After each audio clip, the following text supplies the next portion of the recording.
We're live. Okay.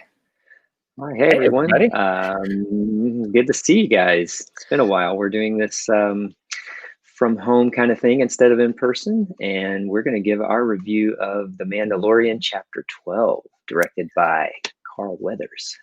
Yeah. So let's just get right into it. Yeah, we're fresh off of watching it. So we start out with, first off, having the child fix the Razor Crest from the end. That was so funny. Oh, man. I love it. This one goes there. That one goes there. It was such a perfect moment. It was a nice little nod to that, but also from a parenting perspective. Yeah. And then just the smoke coming out. Well, it was worth a shot. Oh, that was so good. Yeah. I've seen people call him the Mandalorian, and that's it. Yeah, he's definitely learning to be a dad. But yeah, it's so funny. And the great little bit, it was kind of a someone had made a mention of the music reminding them of the scene in Jaws where he's sitting at the table with his son and they're mimicking each other. In one of the previous episodes, the music with the child, the scene where they're both sipping from their cups and he's pulling his mask back and sipping, it was making me think of that scene in Jaws where they're at the dinner table together. That was a nice little moment. And that's cool. Yeah. Interesting too that he won't take he won't remove his helmet even in front of the child. Yeah, like he left just to get a little sip of that. Just enough to take a drink. But I found that interesting that just with the two of them and that they're, what did the armorer say? They're a clan of two or something like that? I think I think that's the wording she used. It's interesting that there's still, that he won't show his face to the kid. Yeah. Well, it shows what we learned in the previous episodes about that part of the watch is a cult, basically. And so it's deeply ingrained in him since he was a child, and that's all he knows. So whether or not it's real, true, right, or the right Mandalorian way or not, it doesn't matter. It is to him, right? Which makes me wonder, now that and this kind of goes back to the episode before, but it makes me wonder, is that going to last for him? Is he going to, since he's met up with Bo-Katan, like, was that a one-time thing and we're not going to see her again? Right. Or is this starting him on a path to realize that what he thought the history of Mandalore and the Mandalorian way and all of that is that going to change for him over time? Yeah. And I think if it does, part of that is probably going to be taking care of the child, because if it came down to the way or the kid, he would choose the kid. Yeah. If something were to happen, he would. Yeah, I think you're right. Yeah. So after that, we get the cool fight scene with the Navarro Marshal. That was really cool. Yeah. Kicking names and taking butt. A little meerkat thing. That was great. The little what? That would have looking. Yeah. The animal was. Yeah. That was fun. That was great. Using the body as a shield, just battering ram running through. That was really cool. Yeah. Nice. Let's see. After that, I love every time he's just walking around cool Mandalorian armor, suited up, and he's just got the child in his arms. This is my son. Nobody mess with me. Yeah. This is the way. Yeah. Yeah. I love where he says, wherever I go. Yeah. Well, pause for edit. We're probably going to talk about this kind of stuff in 9 through 11. And I hate that we maybe should have started with 9 through 11, because. What do you mean? I was about to say, when he says, wherever I go, he goes. He says that in the first episode, chapter 9. And I'm talking about it now because we haven't already talked about it. Even us talking about him being in the cult. Okay, so just keep that brief, because we can go back and that's not the whole topic. I think we can just keep rolling. Okay. I don't think we need to worry about editing ourselves that much. Okay. So, as I said before, I'm going to write a song for Silver Colored Knob wherever I go. Actually, I probably won't say that. I'll edit that out too. All right, start us back up again. Okay. Hang on, the light is hitting me funny. Let's see if I can move this thing. Oh God, I can't see. I'm blind. Is that any better? Kind of. You I'm okay? blind now. Yeah, I'm good. All right. I'm So we just blind talked in one about eye. her. Yeah, we just talked about her kicking butt and Walrusman. That's where we are. Walrusman. I mean, Yeah, come on, yeah, that was seriously, great. that was really cool. Yeah, I love how this show is giving us um, old characters, but in a new way. Yeah. I'm Well, telling and it feels it. This is a weird thing to say because it's all Star Wars, but like something that the Mandalorian has done really well is continue the world of A New Hope in a way that none of the other movies did. Because uh, something that George has said before is like he wanted to always do something different and like new planets and new kinds of aliens and kind of change it up, and like the way the story went with the original trilogy and then the prequels and everything.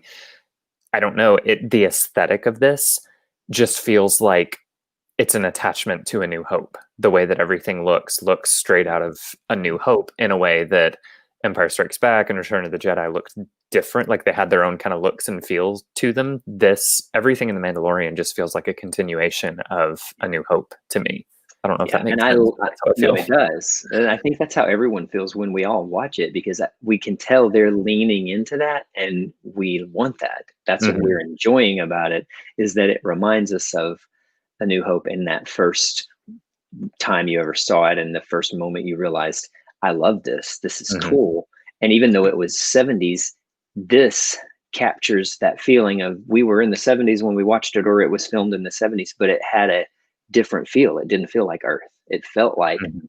Tatooine, and it felt like Yavin, and it felt like all the places they went, and it didn't feel dated. And that's what I like about this. It feels like old Star Wars, but it doesn't feel dated. Mhm. Does that make sense? Yeah, it makes sense to me because I feel the same way about it. I don't know if we're making Yeah. sense to anybody else, but um, Yeah. yeah, it makes sense to me. Love that they brought back. I can't think of his name. But the Mithril. yeah, Mithril. Not to be confused with Mithril. That's different. Yeah, I love that they brought him back. His kind of. I remember in the first episode, he almost stood out a little too much to me. Like he didn't feel like a Star Wars character, but now he does. He just feels Yeah. like, yeah, that's his personality. Yeah. I like how skittish he is about everything. Also, having to leave the child at his first day of school. Oh my gosh, that was great. What a great moment. Yeah. Like they've done such a great job of really awesome action set pieces and world building and mystery, and then also this is just a guy learning how to be a dad and how difficult it Yeah. can be to drop your kid off at Yeah. school for the first time. Yeah.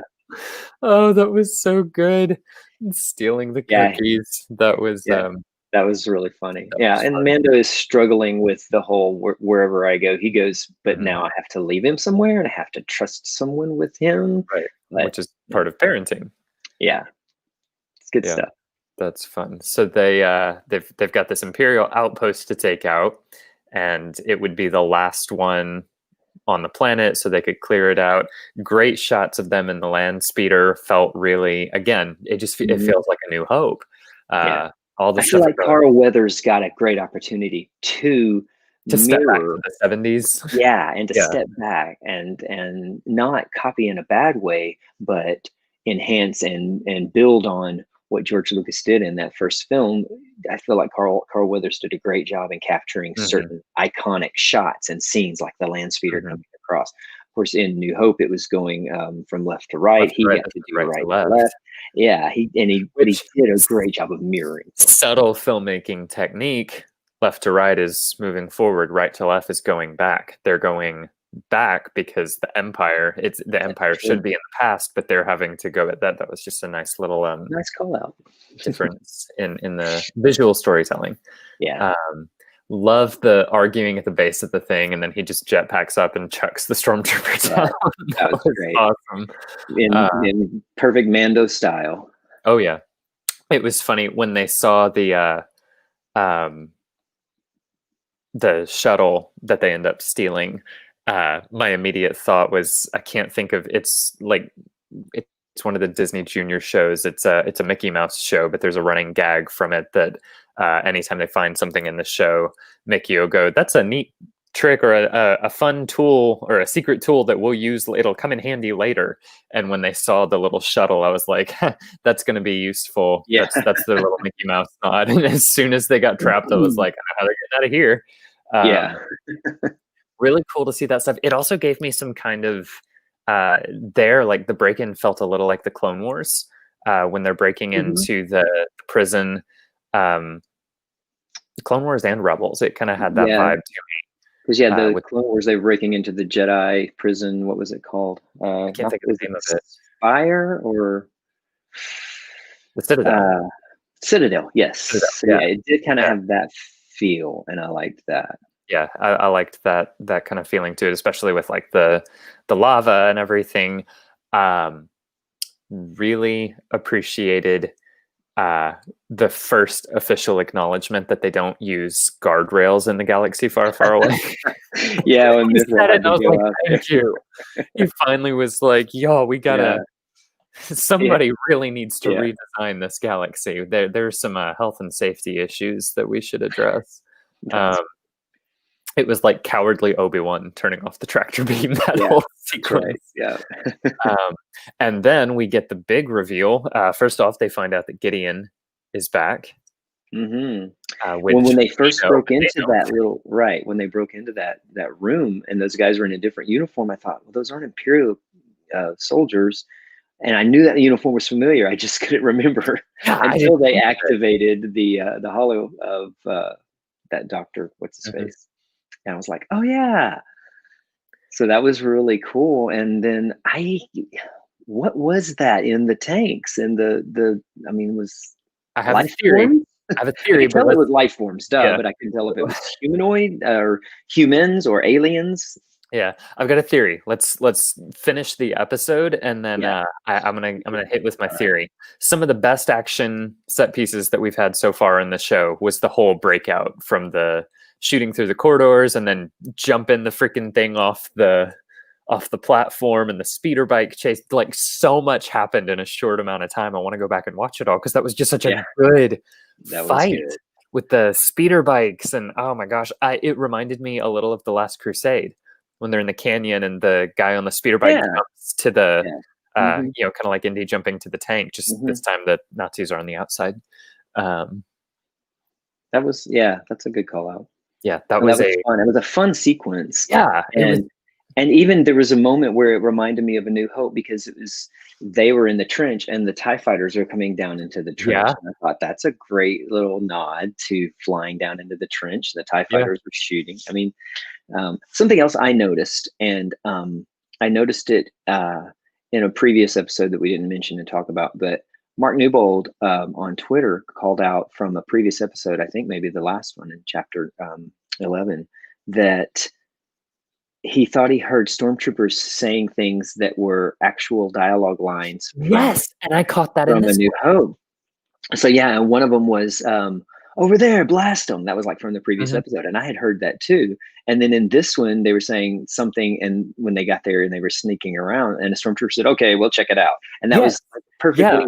And David W. Collins actually commented on Mark's tweet and said, yes, we did intentionally take some dialogue and try to match it and, make it sound as close to the stormtroopers from A New Hope. So, which is really cool, and it works, and it gives you that nostalgic feeling.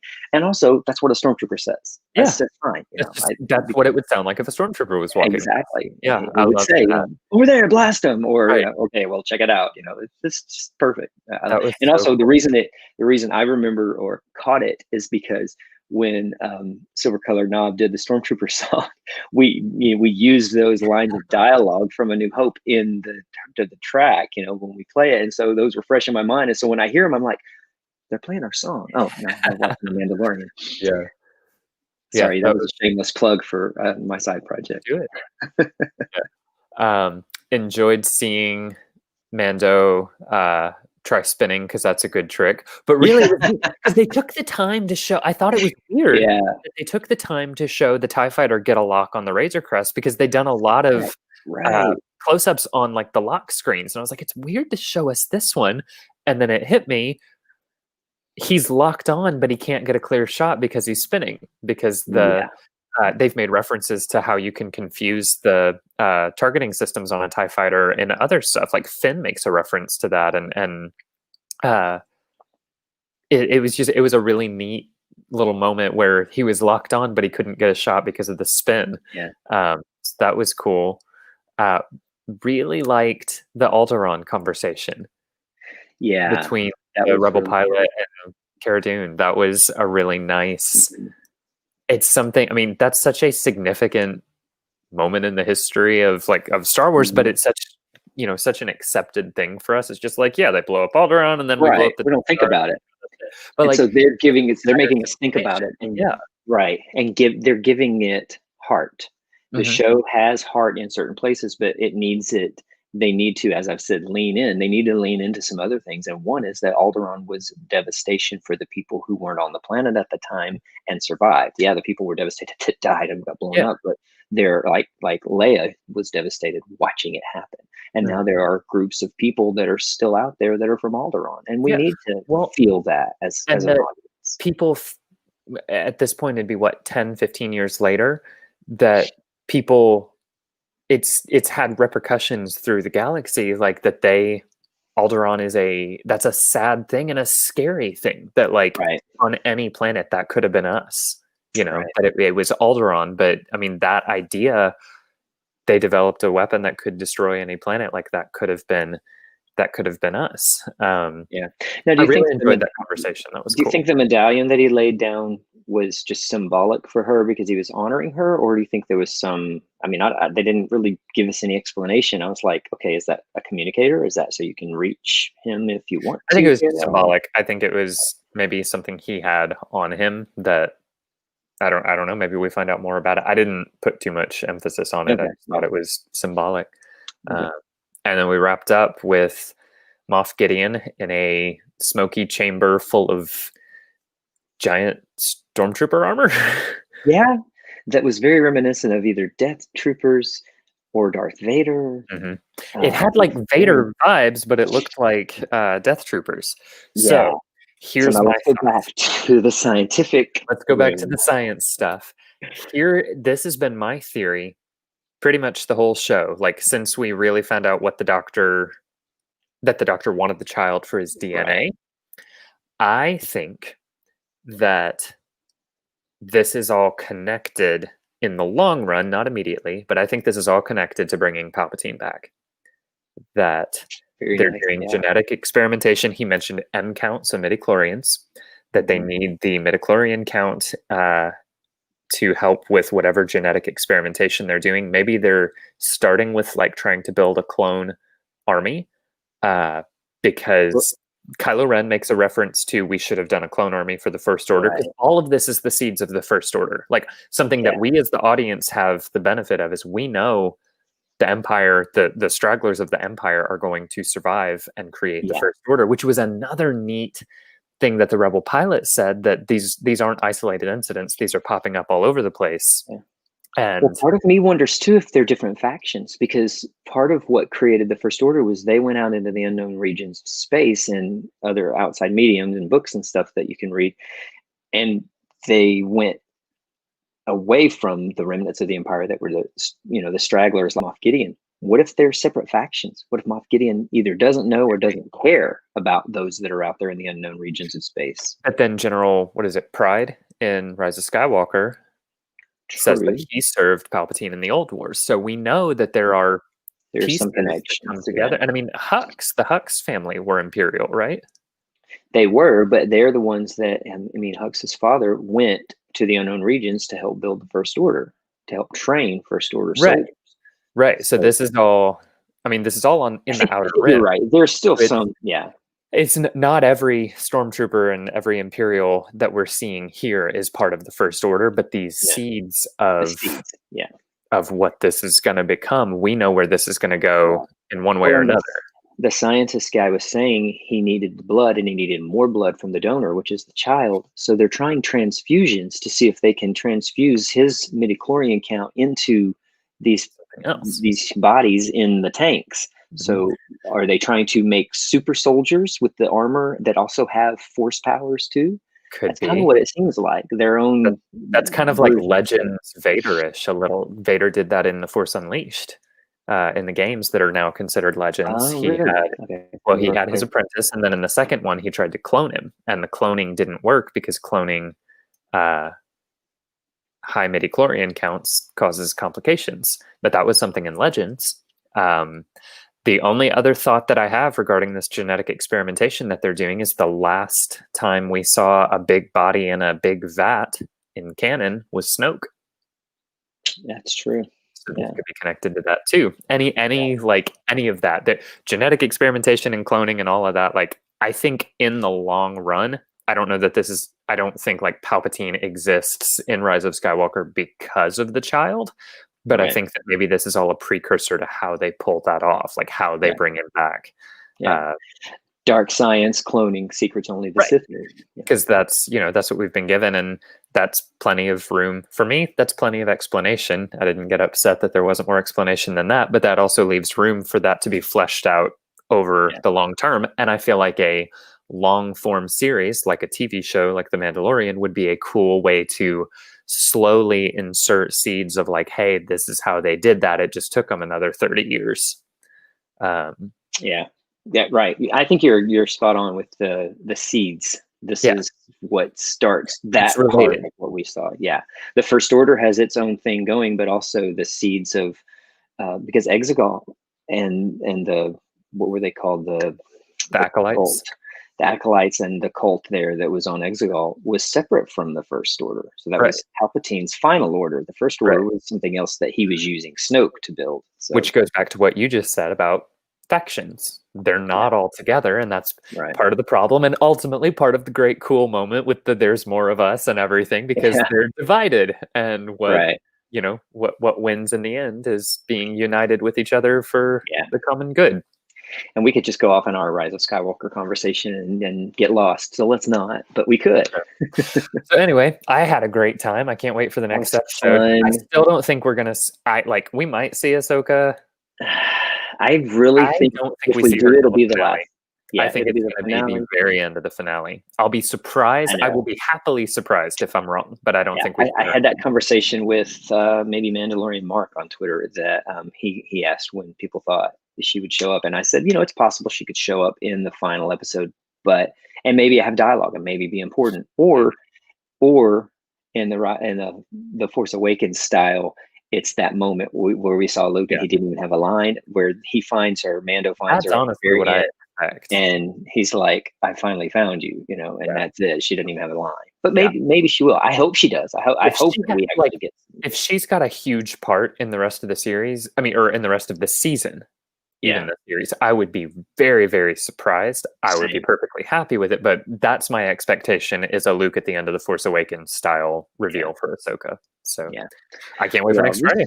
I know, this was a fun episode. Let's not forget the cookie scene when he used the Force, and then at the end when he put them back all over. And I know you know what that's like with your little baby right now. He's 8 months old, and he's doing all that kind of stuff. I feel like everybody that's got a kid right now is like, oh, the child reminds me of my kid. But I'm so serious. Like, my son's personality it's just, they've got the same personality. The way he'll just look and go, like, not even make a sound, just and then the reaching for the food, and the cool Mandalorian with his cool Mandalorian armor and suit and everything, just taking his cape and rubbing this. I've got some cleanup on the inside. Clean up on aisle the Razor Crest. That was so really good. Fun. Yeah, and I love that kind of stuff. They need to give us the awesome action sequences, and they need to give us all that fun, the blasters and all the lore behind what are they doing. But they also need to give us Man Daddy just being the daddy, and Baby Yoda just being Baby Yoda, the child, the kid. All right, we haven't talked about this yet, but what are the chances we learn the child's name before the end of the season? Either learn it or Mando gives it to him, gives him a name. He might get a name. But I don't think we learn an origin name. I don't think that'll happen. Theory. If they do meet Ahsoka in the end, what if she knows about the child? Because the child was taken from somewhere. The child was kidnapped, and we never got the child's backstory as to why he was on Kuil's planet, where Kuil was. I can't remember the name of it, but why was he there to begin with? True. So I mean, he's been around for 50 years, so there's that too. Yeah. So we'll find out, maybe. Well, this was a lot of fun. We hope you guys enjoyed listening to us give our little bit of a review of Chapter 12, The Siege, directed by Carl Weathers. And we had a blast watching it. And we're looking forward to Chapter 13, which is my favorite lucky number. So can't wait till next Friday. And we will put spoiler alerts in the description, but we're waiting to release this. This will be released the Monday after. So you guys hopefully have already all watched it. We should have said this at the beginning. But you should put that if you're watching this, if you're watching this, by the way, we were going to do spoilers the whole time. The whole time. So spoiler alert at the end. So I got nothing else. You got anything else? No, I'm good. All right. We'll see you next time. Thank you guys for joining us. Awkward wave. We go off. Click in the broadcast. Bye, guys.